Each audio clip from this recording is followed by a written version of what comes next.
Saya seorang pelayan Tuhan. Saya korban pelecehan seksual. Saya juga pernah MBA.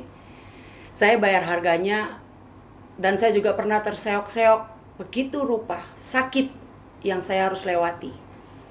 Nggak pernah gampang.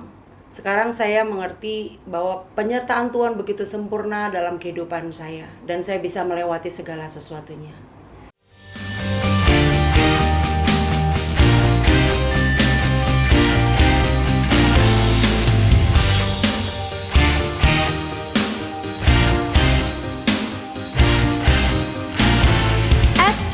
Sebelum lanjut nontonnya, jangan lupa untuk like, komen, dan subscribe.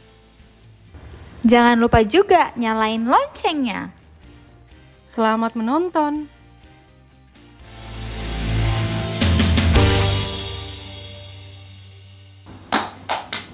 Oke, shalom jemaat DNT dimanapun kalian berada. Semoga kalian baik-baik aja. Dan terima kasih sudah setia nontonin DNTY sampai hari ini. Yes, bener banget, Ibor.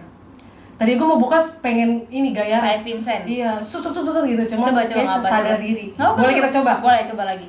Nggak usah deh. Nah, hari ini spesial banget nih. Apa tuh? Karena kita akan ada sharing session. Yes, segmen kesaksian ya, Bor Segmen ya. kesaksian. Sharing sebentar nih ya. Jadi awalnya kenapa kita ada segmen kesaksian tuh berawal dari ada yang komen, guys. Jadi ada yang komen nih. Jadi YouTube kita udah ada engagement nih ya. Ada yang Iya. komen. Nah, aku juga lupa ya siapa yang komen. Pokoknya dia komen tentang kalau orang MBI itu harus dikeluarkan dari gereja. Oh. Diusir nih sebenarnya. Jadi kayak lu nggak boleh lagi nih di gereja di sini gitu, nggak boleh jadi jemaat gereja di sini lagi. Padahal sebenarnya nggak boleh kayak gitu kan. Justru kita harus merangkul orang-orang yang seperti itu. Nah, Iya. karena dari komen-komen itu kita berinisiatif untuk buat segmen sekarang ini, yaitu segmen Segmen kesaksian. kesaksian. Yes. Dan di segmen ini ya mudah-mudahan aja ada jemaat DNTY yang memang juga kasusnya sama gitu, pernah mengalami hal yang sama, tapi kita mau sharing aja gitu. Jadi ada apa ya? Ada rencana Tuhan gitu yang indah ke depannya. Yes, bener banget. Betul. Jadi, Langsung aja nih, Bor. Pokoknya harus didengerin lah sampai akhir karena ada pesan Tuhan. Yes. Ya kan, karena hari ini juga kita tetap setia ditemenin dua wakil Tuhan yang ada di bumi. Yes. Dua wakil Tuhan yang ada di bumi. Kenalin lagi nih biar makin terkenal. Nah, di sudut sini, udah kayak tinju. Di sudut sebelah kanan sudah ada wakil Tuhan. Ko Henry. Kanan ke sana ya, Ko Henry. Kanan gue apa Iya. kanan lo nih? Pokoknya sudut merah. Sudut merah sudah ada Ko Henry. Nah, sudut birunya tetap ada Om Roy. Ini kayaknya kita udah bergeng-geng ya. Iya, dari dulu. geng-gengan ya. Iya, geng-gengan. Ini merah, ini biru. Nah, yang paling spesial, kalau misalkan ini nggak ada, ini podcast nggak bakal jadi. Iya, bener banget. Saya sini, Kanovi. Selamat datang, Kanovi di DNTY. Iya, terima kasih. Nah, guys, kita sebelum mulai kita mau promoin juga soal media sosial kita. Karena apa? Karena kita lagi ngebangun nih. Semoga kalau misalkan kita ngebangun dan ratingnya oke kan masih bisa nemenin kalian kan. Yes. Sehari-hari apa dan segala macam. Jadi tetap tonton kita dan kalian bisa temuin kita di TikTok, di Instagram, Di Spotify juga bisa. betul, dan tentunya di YouTube ini. Yes, jangan lupa untuk like, komen, dan juga subscribe. Iya. Jangan lupa share-share juga ya, guys. Oke, kita Siap. masuk dalam perkenalan aja kali ya, Bor, ya, narasumber kita pada siang hari ini. Iya, betul, bisa. Kak Novi, boleh silakan perkenalkan diri. Sharing relax aja Kak. Sharing namanya siapa, tinggal di mana gitu. Iya, nama saya Novi. Saya tinggal di Bekasi Timur. Ya, pelayanan saya ada di Bekasi. Mobile-nya Jakarta, Tangerang, ya sekitarnya lah, Jabodetabek. Jabodetabek. Berarti kesehariannya pelayanan ya, Kak? Iya, Full betul. timer di pelayanan. Betul. Oke. Umurnya boleh tahu, Kak? Boleh tahu ya? Kayak take me out, nanya nama, tinggal di Gak mana, apa umur. status, gitu gak apa-apa, Bor. Oh iya benar. Oke. Status sudah menikah. Sudah menikah. Umur 42. Tua. Berat ya ngucapinnya. Tapi nggak kelihatan Gak loh. kelihatan. Boleh minta kiat-kiat menjadi awet muda. Oh iya, lihat gak tuh? Kiat-kiat menjadi awet muda. Oke. Aduh. Lanjut Kak. Ini kiat-kiatnya atau yang mana nih? Nah. Tadi umurnya udah 42 tahun ternyata. Malah tadi aku kira masih 35. Iya, umurnya. bener lagi. Ya kan? masih kayak jiwa mudanya masih meronta-ronta Iya. gitu. Spontan banget. Kok jadi lucu ya? Nah, reason why kita tuh undang Kanovi ke podcast kita tadi seperti yang udah Mega jelasin ya, Yes. karena ada komentar dari jemaat DNT yang kalau misalkan ada jemaat yang Hamidun, Iya, yang judul sebelumnya uh-huh, MBA. MBA itu harus dikeluarin dari gereja. Gereja. Nah, kita pengen bahas emang harus kayak gitu ya. Emang gereja harus mengeluarkan jemaat yang Hamidun gitu kan.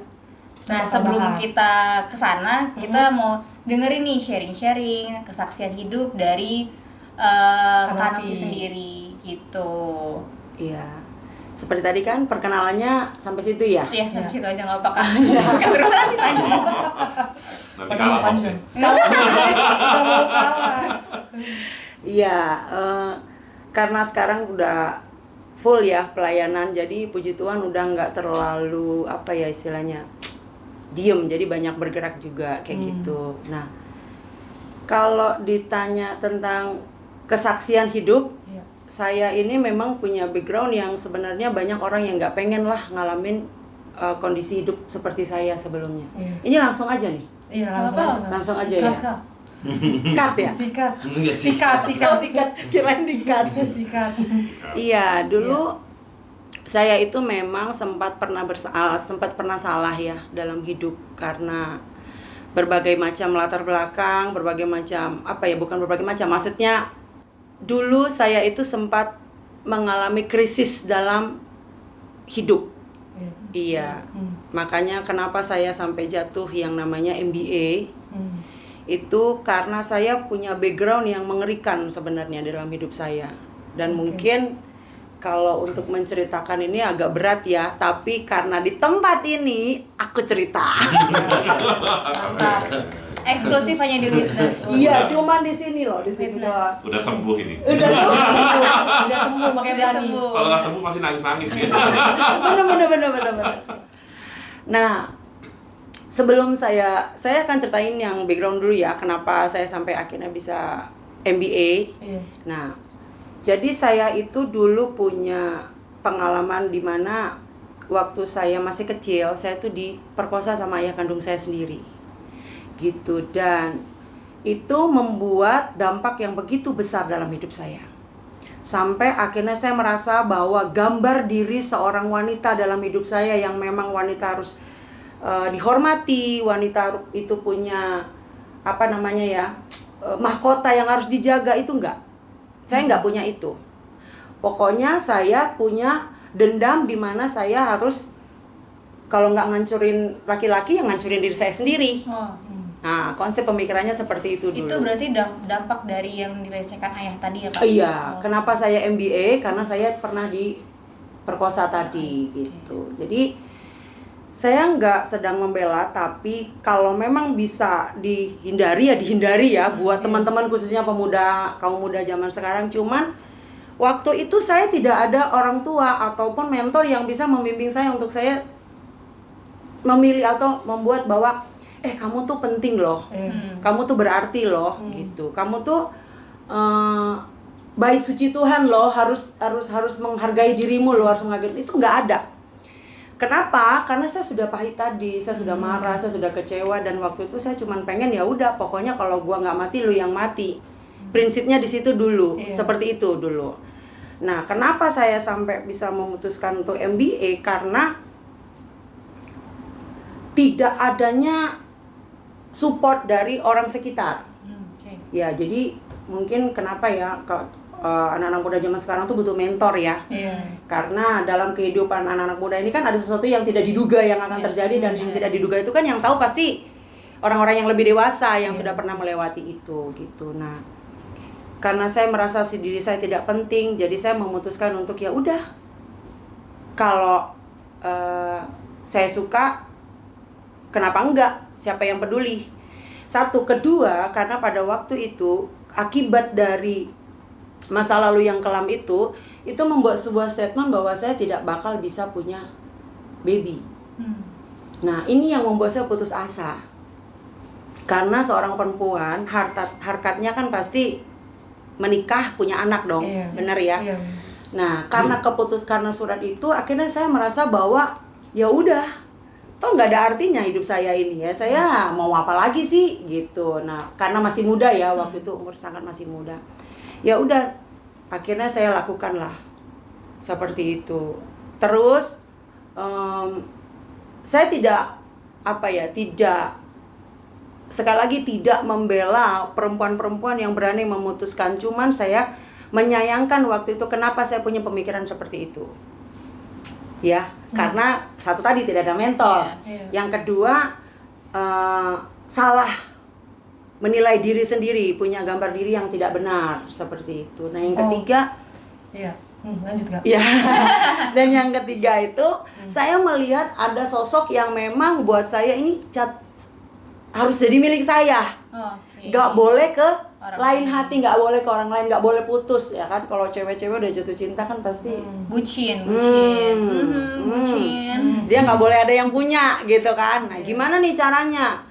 Nah, gimana caranya supaya laki-laki ini nggak meninggalkan saya? Pada waktu itu yang saya punya itu ya udah saya ikat dengan cara seperti itu. Padahal nggak begitu kan? Oke Kak, bentar Kak. Berarti ini pertama kasusnya ini Kakak kan mohon maaf dilecehkan oleh ayah kandung sendiri. Dilecehkan oleh ayah kandung sendiri. Jadi gambar diri, maksudnya Kakak merasa kayak diri Kakak udah nggak ada harganya lagi. Maksudnya kita udah nggak berharga gitu ya. Udah nggak berharga. Jadi ketika bertemu seorang laki-laki, jadi Kakak kayak merasa kayak disentuh atau ya udahlah disentuh gitu kan. Disentuh kayak Kakak merasa kayak biasa aja karena ya gue udah pernah dilecehin sebelumnya gitu kan Kak. Betul. Ya terus kalau misalkan gue disentuh cowok ya udah, orang gue juga sebelumnya udah pernah dilecehin kok. Maksudnya kayak itu biasa aja buat Kakak gitu, sampai akhirnya jadi hamil di luar nikah gitu kan ya kayak. Karena tadi gambar diri itu udah rusak. Nah, sebenarnya banyak anak muda zaman sekarang kayak gitu juga. Banyak banget. Iya, karena mereka udah pernah dilecehkan, jadi mereka merasa diri udah nggak berharga gitu ya. Tapi Kak, waktu aku sebelum ke yang hamil di luar nikah Kak, yang dilecehkan ini ya Kak, aku pengen nanya, maksudnya kan itu ayah kandung sendiri ya Kak. Ayah kandung sendiri yang melecehkan kita, pasti kan itu perasaannya aku udah gak ngerti lagi lah gimana, udah gak tahu lagi gimana perasaan Kakak waktu itu. Nah, Kakak menjalani hari-hari itu setelah hal itu gimana Kak? Habis ya, rasanya itu pengen mati, rasanya pengen bunuh diri. Dan memang waktu itu saya udah mencoba berkali-kali gimana caranya bunuh diri, dan yang memang harus mati gitu. Jadi dulu itu kan di rumah kontrakan dulu itu ada sumur galian gitu kan. Nah, buat kita ngambil air gitu. Nah, waktu itu karena saya sudah lihat bahwa saya ini udah nggak bener nih, maksudnya udah nggak ada masa depan nih, karena hidup saya udah hancur nih gitu. Saya berdiri di atas sumur itu mau lompat. Nah, saya mau lompat gitu, tapi saya mikir ini sumurnya dalam nggak ya gitu. Itu benar Takut juga sebenarnya. Takutnya bukan takutnya apa, takut kalau nggak mati ya. Nanti kalau nggak mati terus disuntik, terus di ini kan ribet ya gitu. Menambah penderitaan. Menambah penderitaan. Iya. Jadi waktu itu cara bunuh diri yang efektif dulu kan belum ada Google ya. Nggak tahu. Cara bunuh diri. Nggak tahu. Jadi Jadi bunuh diri mesti ada step-stepnya. iya. Nggak tahu lah. Nah, saya coba itu, saya coba untuk, karena buat saya hidup ini nggak ada artinya lagi. Gitu. Habis-habisan lah mentalnya, ketemu orang pun malu. Tetangga juga sempat nanya, Nov, kamu tinggal sama papa kamu sendiri berdua gitu? Iya. Terus tidurnya sekamar sama papa kamu?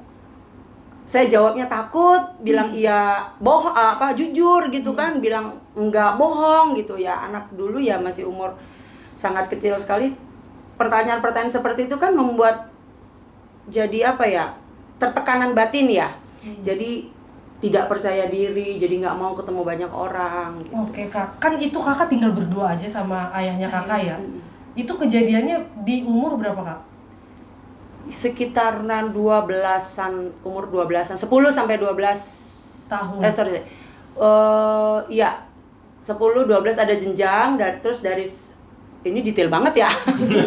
Kayak inget banget ya. Seingetnya aja. Iya, sekitar SD SMP lah ya kak? Iya, dari SD SMP, iya benar. Itu kakak tinggal berdua berarti nyokap kemana kak?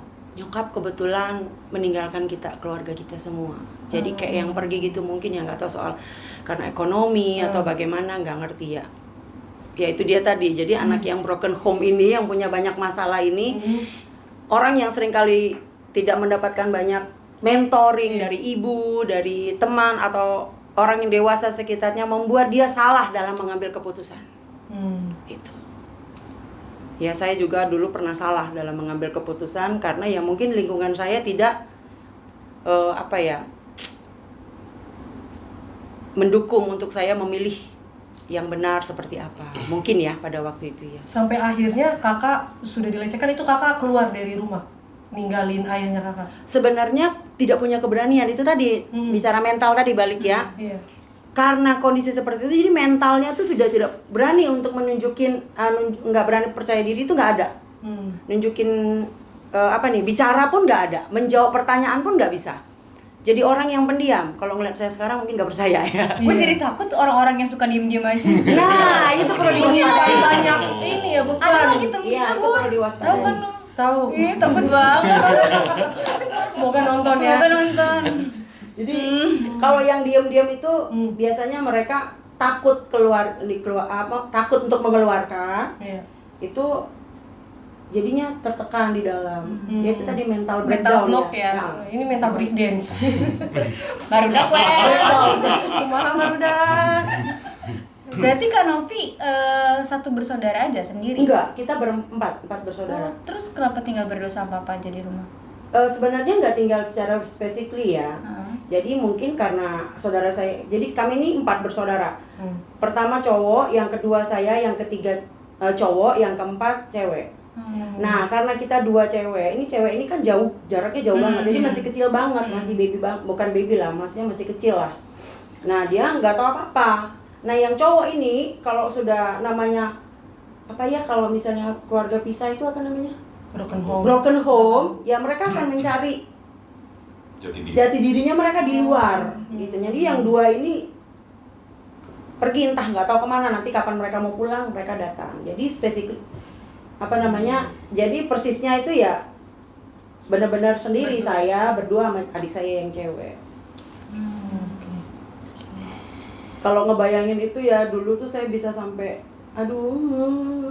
Iya kak, ini aja kita kayak Gue sampai cengok kayak gila cengok ada ya? Tambun. Nggak baca Tambun gitu.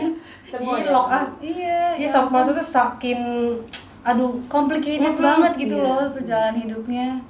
Wow. Sampai bingung mau nanya apa. Karena kak, menurut kita yang dulu masalah kita tuh cuman kayak mau UN. Iya, langsung jadi Itu masalah kayak berat mau banget. bunuh diri aja, mau minum baygon gitu, padahal cuma mau UN. Ya kan, kita soalnya satu sekolah kan. Iya. Jadi kita kayaknya struggle-nya sama ya, Iya. mau UN terus ketemu guru yang begitu kan. Males banget. Ya, makanya. Loh, kok malu sih? Tapi balik lagi ke ceritanya Kak Novi tadi kan ada sumur tuh ya. Iya, sumur. Tapi di situ kan berarti ada gejolak di dalam hati, Ada, Kak. Bang. Ada suara hati ya, yang bisa kita simpulin lah ya. Kalau gua mau menyimpulkan, bebas dong. Bebas. Dong. Kalau aku mau menyimpulkan tuh kayaknya Tuhan tetap bekerja di situ. Mungkin Iya kan kak? pada waktu itu ya. Karena kakak masih mikir, Kaki lu kayak nggak napak ya? oh iya nih agak ngambang, Agak ngambang dikit. agak ngambang dikit. Iya. Tapi nggak jadi bunuh diri, tidak jadi. Nggak Kalau jadi saya nggak di sini pak. Oh, iya. Iya. Iya. Soalnya kalau saya pernah bunuh diri beneran, berakhir di rumah sakit. Itu Kayaknya saya, gagal. itu saya yang nggak mau. Saya nggak mau. Tanggung soalnya. Nanggung. Minum obat atau apa? Enggak, saya minum racun. Aduh. Tikus. Tapi enggak, racun inseksida namanya Matador, itu racun paling mahal. Tapi yang setelah saya ada yang ngikutin. Mati. Mati semua, ada 3 orang di kampung saya. Berarti emang umur di tangan Tuhan ya. Berarti Tuhan masih mau. Iya. Makanya kan gue bilang tadi, wakil Tuhan di bumi. Spontan Emang banget, harus- Bud. Jadi racun aja nggak mempan ya. Iya, bukan. Gila. Oke, berarti Kak Novi 4 bersaudara ya. Nah, Kak, pada saat Kak Novi ngalamin kejadian itu tuh untuk cerita berarti nggak berani Enggak. ke siapapun itu. Enggak. Terus hubungan sama papa di rumah berdua doang itu gimana komunikasinya? Diam aja. Ya saya cuman jadi anak yang baik, papa pulang saya masakin sayur. Terus nggak tahu ya kenapa ya kok tiba-tiba masak seperti biasa aja gitu, masak seperti biasa aja, cuman ya memang dalam ngelihat tuh kayak yang ya itu tadi kayak bingung kan ya. Satu sisi dia jadi bapak, satu sisi dia jadi monster gitu. Iya. Yang sampai bisa ngebungkam mulut, sampai bungkam benar-benar tutup ya, nggak bisa terlihat. Berarti kejadian itu terjadinya sekali atau berkali-kali? Berkali-kali. Oh my god. Dan saya nggak tahu karena saya kan tidak dibesarkan sama ibu ya. Iya. Jadi saya nggak tahu kalau ini tuh ini tuh hubungan antara wanita dan pria atau seksualitas tuh nggak tahu. Makanya buat orang tua saya himbau untuk berani menceritakan atau memperkenalkan tentang seksualitas itu seperti apa, memberikan edukasi tentang seksualitas gitu. Karena dulu memang saya nggak ngedapetin itu sama sekali. Merinding aing teh. Ya betul. Iya, itu sih. Boleh kita bahas kapan-kapan. Boleh jadi next episode. Kuliah seks untuk anak. Nah, untuk wakil Tuhan yang ada di bumi, kita jujur kita shock. Iya, shock banget sih. Mau napas dulu. Jadi kalau kita sih pengen minta tanggapan dari Om Roy sama Ko Henry dari kesaksian hidupnya Kak Novi yang sebelumnya menurut dari wakil Tuhan ini dari sudut biru dan sudut merah. Iya. Boleh minta Saya wakilnya tanggapannya. paling terakhir ya urutannya. Sesuai dengan ukuran gitu. Dengan ukuran. Kok main ukuran nih? Wah. Ya, yang pertama saya lihat pelajarannya dari kesaksian Novi tadi. Ketika orang berperilaku seperti apapun, maka untuk menghakimi itu, memberikan komentar itu bukanlah hal yang bijak. Ya kan? Dia misalnya bersikap, misalnya ketika NBA, orang kan gampang menghakimi seperti itu kan, keluarkan dari gereja, bla bla bla bla gitu kan. Tapi tanpa melihat, semua itu kan ada latar belakangnya kan. Benar. Kalau dari skripsi kan dulu ada latar belakang masalah gitu kan. Diingetin lagi. Pasti ada. Berapa Karena- tahun, Pur? 4 tahun plus lah. Tenang, mulai sekarang tahun depan udah gak ada skripsi Iya. lagi. Thank you Nadim. Oh akrab Nadim. Si paling akrab. Jadi ya pasti ada latar belakangnya gitu. Iya. Itu yang membuat kita itu seharusnya menjadi tidak gampang menghakimi orang. Wah, kamu anak Tuhan seharusnya nggak begini. Tapi seharusnya juga sebagai anak Tuhan, dia seharusnya mendapat perlakuan juga. Misalnya ada pembinaan, ada segala macam, tapi kan tidak mendapatkan itu. Nah, dan Tuhan Yesus lakukan itu. Tuhan Yesus itu ketemu pendosa bahkan ketangkap basah katanya ya. Iya. Mungkin lagi mandi kucing kali jadi ketangkap basah kan. Kan katanya ketangkap basah. Mandi basah. Ya kan, nah, Yesus itu bahkan nggak menghakimi, gitu. Ya mungkin Yesus sebagai Tuhan bisa melihat bahwa ini ada sebabnya kenapa dia begini. Bahkan kita sendiri nih, saya sendiri kadang-kadang seperti yang dikatakan dalam firman Tuhan, celakalah aku manusia berdosa karena aku melakukan bahkan yang nggak pengen aku lakukan. Nah, kan jadi terus itu yang pertama. Yang kedua, ya buat saya sih luar biasa ya, bisa menghandle, Novi itu bisa menghandle hatinya sedemikian rupa. Kalau saya pikirkan, kalau saya itu mungkin ibaratnya bapak lagi tidur, ya mungkin saya gorok gitu, atau saya setrika punggungnya. Iya Bapak lagi tidur kan, benar sih. panaskan setrika kiri kanan tempel, mungkin begitu ya. Tapi ya mungkin ya. Coba dicek wakil Tuhan. Ikatnya apa? Tapi itu luar biasa. Menurut saya benar seperti apa yang dialami oleh Daud. Daud itu kan mengalami anak yang benar-benar terbuang kan, tidak dianggap, tidak dihitung. Tapi ketika orang lain membuang, malah Tuhan yang menerima. Kayak ceritanya Engkong Yusa gitu kan. Dibuang, tidak diinginkan oleh manusia manapun, tapi Tuhan yang menginginkan. Tapi ya itu sebenarnya membuktikan bagaimana pemeliharaan Tuhan itu tuh ya benar-benar nyata. Sekalipun kita ada di lembah baka, sekalipun kita seakan-akan udah gak ada lagi lah jalan keluar dalam hidup gitu. Iya. Ternyata Tuhan tuh masih jagain. Buktinya tidak jadi bunuh diri gitu. Iya. Saya aja dulu ketika konflik dengan bapak saya, terakhir saya bunuh diri. Minum racun itu. Minum racun, cuman saya pingsan, sadar-sadar sudah ada di rumah sakit, 4 hari di rumah sakit. Gitu. Jadi dulu saya terkenal lah di kampung, namanya gara-gara karena itu. Minum racun. Kayak racun kayaknya. Dasar kamu kayak racun. Tuh, itu ya. Yang kedua, yang ketiga, kita belajar bagaimana menerima orang gitu kan. Orang se-struggle apapun, seperti apapun kelakuannya, itu pasti karena satu, dia itu butuh penerimaan. Iya. Ya kan. Jadi ya, kalau kita ketemu orang bagaimanapun modelnya, jangan menghakimi, tapi bagaimana bisa menerima dia sebagai seorang pribadi yang butuh dicintai, butuh disayangi, butuh diperlakukan seperti manusia seperti itu. Itu saja. Haleluya. Haleluya, puji Tuhan. 3 poin. Intinya jangan menghakimi. Dan menghakimi. Ya kan? Padahal udah 3 poin, intinya jangan menghakimi. Intinya jangan menghakimi. Bantu dong. Aduh, karena tuh banyak anak muda apalagi ya kan, karena kita masih muda ya. Iya. Itu tuh sukanya menghakimi, Senang banget. senang banget menghakimi ini dikit. Dia kan itu nggak usah main sama dia Iya. gitu kan. Padahal dirinya, maksudnya padahal dia yang menghakimi kita juga belum tentu lebih baik gitu kan. Dan kadang kita juga suka yang kayak milih-milih temen gitu nggak sih, War? Ih, karena dia ngerokok, karena dia pakai tato, gue nggak mau temenan sama dia gitu. Padahal kan sebenarnya kata Om Roy, kata wakil Tuhan bilang tuh ya semua tuh ada reasonnya, ada historinya kenapa dia kayak gitu. Dan kita memang harus menerima dia sebagai teman kita yang harus kita sayangi, kita ajak main gitu ya guys ya. Dari sudut merah. Gimana kok? Saya berpikir bahwa Tuhan itu tidak pernah salah dan kebetulan ya. Saya lihat kalau misalnya perjalanan hidup gitu ya, setiap kita mungkin juga sama aja kayak Novi gitu. Mungkin berpikir kenapa sih hidup saya ini sepertinya nih nggak enak gitu loh. Sepertinya aduh, kok gue jadinya mau hidup baik-baik tapi kok jadi berantakan kayak begini gitu kan. Terus sudah gitu sepertinya ya hidup kita nih sia-sia.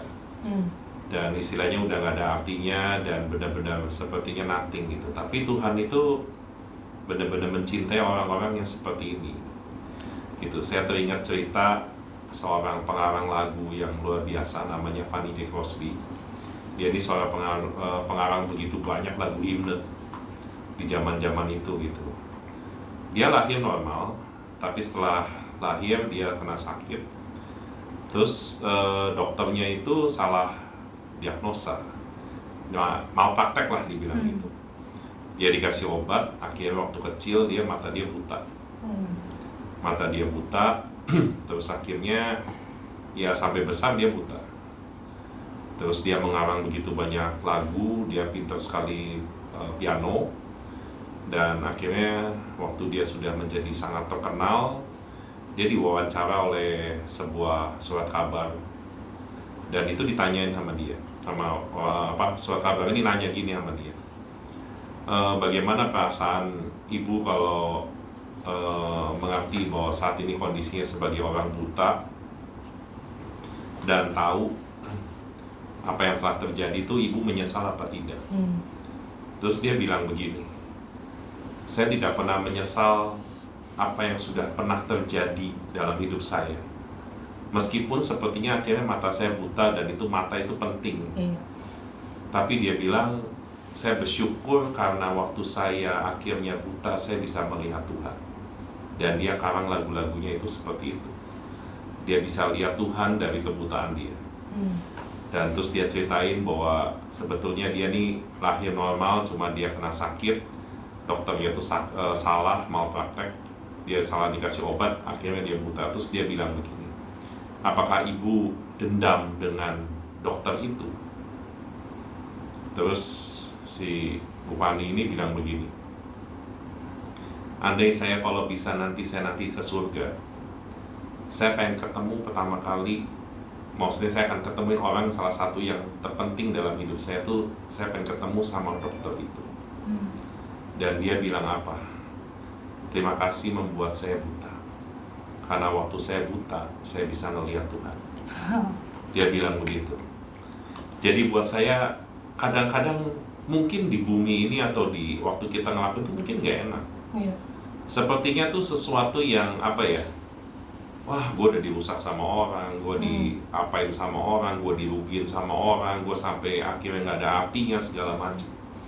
Tapi saya lihat kayak Novi dan saya lihat kayak ya Fanny J. Crosby ini, saya lihat ada sesuatu hal yang luar biasa gitu. Waktu dia merilis dan dia mengampuni dan dia melihat bahwa Tuhan itu tidak pernah salah, dan Tuhan itu merancangkan sebuah kebaikan dan kemurahan, dan itu menjadi blessing. Lagu-lagunya Fanny itu sampai blessing dunia sampai sekarang. Dan cuma karena dia ngomong, Tuhan saya bersyukur dengan kebutaan saya bisa lihat Tuhan. Ya, saya cuma melihat bahwa kalau ada jemaat-jemaat atau penonton-penonton yang saat ini sedang mengalami, Tuhan itu tidak pernah kalah dan Tuhan itu tidak pernah salah. Kalau sesuatu hal itu terjadi dalam hidup kita, pasti ada maksud Tuhan yang sangat luar biasa. Kita bisa akan mungkin entah apa yang akan Tuhan akan buat, tapi percaya bahwa waktu kita belajar untuk mengampuni, belajar kita untuk merilis, belajar kita untuk menerima semuanya, pasti akan ada blessing Tuhan dalam hidup kita. Amin.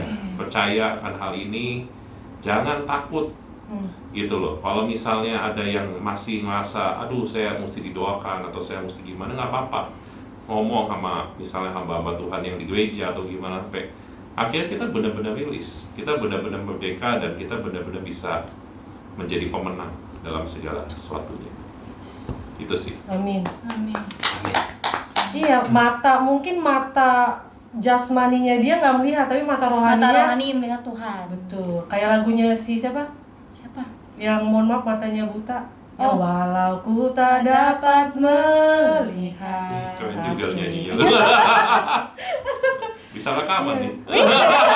Lanjut, Sony gas. Music, boleh masuk Sony Music. Ya. Oke, kita udah sampai di segmen terakhir di part ini. Mungkin kita kita konklusi aja kali ya, Bur, ya, dari Boleh. segmen ini ya. Iya. Kalau dari segmen ini sih menurut gue perkenalan Kanovi tuh lu kayak wow banget loh. Duar sih, meledak. Luar, meledak. Meledak. Parah banget ya, maksudnya kayak aku salut sih. Aku maksudnya kayak bangga banget, salut banget dengan historinya Kanovi, masa lalunya Kanovi, dengan dilecehkan ayahnya dan bisa survive sampai sekarang ini. Itu tuh sesuatu yang memang keren banget, dan kalau bukan Tuhan itu ya siapa lagi gitu kan. Iya. Dan bisa tetap hidup dengan jadi dirinya sendiri, tetap melawan mental-mental dia yang udah keblok di masa lalu, terus tetap melayani Tuhan. Iya, walaupun sampai mungkin sekarang. jalan hidupnya itu berat banget. Itu sesuatu yang amazing banget sih, keren banget. Dan dari Ko Henry tadi juga bilang, untuk orang-orang yang mungkin ngerasa hidup beban hidupnya berat banget, Iya. bermasalah banget, percaya aja kalau memang itu memang udah jalan Tuhan dan ada memang berkat yang Tuhan kasih buat hidup kamu. Jadi buat teman-teman di sana yang mungkin sekarang ini lagi mengalami beban berat, sedang mengalami proses hidup yang memang harus dijalani dan berat banget, boleh share ke kita, komen di kolom komentar kita. Kalau ada yang mau didoain juga boleh. Oke, belum tolong dibantu Bu. Terakhir. Ya itu sih, nyambungin. Kalau misalnya teman-teman ada yang aku mau didoain sama Om Roy sama Ko Henry, misal terkhusus bagi dua hamba Tuhan gitu kan. Nama aku ini Kak, ini apa dari segala Boleh macam. Kalau banget. misalkan kalian nggak mau Di apa namanya, di blow up juga nggak apa-apa, nanti biar DM, bisa hamba-hamba DM, Tuhan ini yang bisa DM di Instagram kita, ada Betul. di Witness Official. Kalian bisa DM aja, sebutin kalian mau didoain apa aja. Nanti kita bakal bisa by call atau di DM juga bisa kita hubungin kalian. Kalau mau konseling juga bisa. Betul. Pak Gembala menyediakan waktu yang Iya, emang kita harus memilih apa yang namanya wakil Tuhan yang benar. Iya. Oh, ada yang nggak benar ya? Ada. Ada. Title-nya wakil Tuhan. Oh. Tapi ora danta kalau Ora saya danta. tahu. gitu. Nah, oke, kita harus stop dulu di sini guys, karena kita bakal lanjut lagi di episode 2. Yes. Itu kita akan bahas nih, kenapa sampai bisa MBA berawal Yes. dari tadi ya yang sudah rusaknya gambar diri. Oke, Yes. sampai ketemu lagi. Bye. God bless you. God bless you. Berkati.